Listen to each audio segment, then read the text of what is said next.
Pinagtatawanan nila boy, yung nilabas kong meta. Dito kasi, nag-jungle Apo ako. Teknolohiya! Mag-i-end season na kasi guys, isang araw na lang yata. So, nag-iimbento ako ng mga hero na pwedeng pampawin streak. Nagpapakondisyon na kasi ako boy. Alam niyo naman ang solo RD sa Epic, talagang labasan ng meta yan. Kaya ito, nire-ready ko na. Para kung sakaling may maglabas ng meta, maglalabas din tayo, di ba? Hindi pwedeng sila lang. Sama-sama tayong malustreak. Dito nga boy, feeling ko pinag-uusapan na ako ng kalaban eh. Nasa isip siguro nila, gagi, masyadong OP yung jungle Apo, pagtulungan natin boy. Kaya dito, pinagtulungan nila ako. Ganyan ka-OP sila Apo, Brad, kailangan apatin. Nice one, crack. Untog, sabay layo. Yawa. Binuhay mo boy eh. Patay na yun eh. Putik niyan, ako pa namatay. Okay lang, hindi naman makaka-retry sa akin to eh. Sino ba ako? Lamang pa pala sila sa kills guys. Ano ngayon, no? Atin ang objectives. Mas maganda nga to kung may kasama ka pang healer, no? Kahit Estes o kaya Rapa.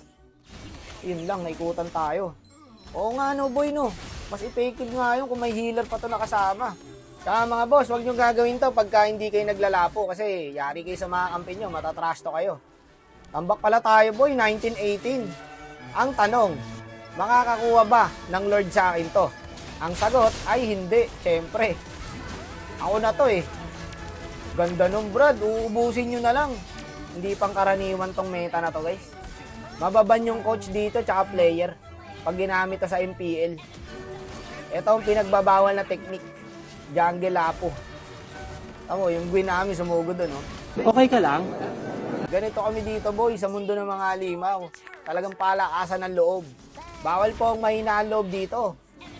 Kailangan pag pumasok ka sa mundo namin, talagang malakas loob mo. Repax lang mga idol. Ayun no, nakabawi agad yung Gwyn, no? Double kill. Tapos dito boy, may plano yung yung Claude. Sasabayan natin yung plano niya ngayon. Hindi natin pauuwiin itong mga kalaban. Okay boy, end mo na dyan. Kami, hindi pa umuwi yung Sushin. Tapos talaga sa Claude to Brad. Okay boy, walang makakauwi dito. Kaso nandun pala yung Goshen guys. Ang kuna to. Pwede nga talaga to guys. Ano yung Sushin pare, hindi buwabawas. Ano boy, pag tumalo na ako dyan, magtatakbuhan na yung mga yan. Kanya-kanyang takbo yan. O, di ba? O, di ba?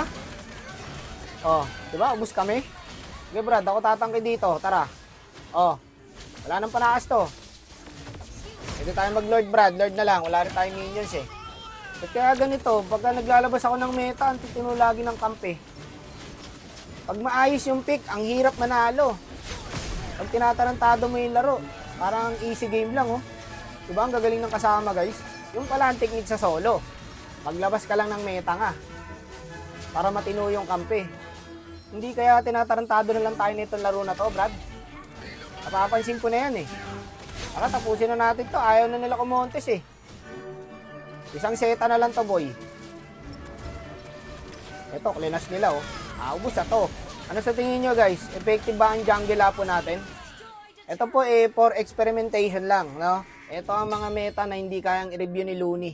Pero para sa akin, effective guys. Gawin nyo to. Di totoo yan. Paano masabi?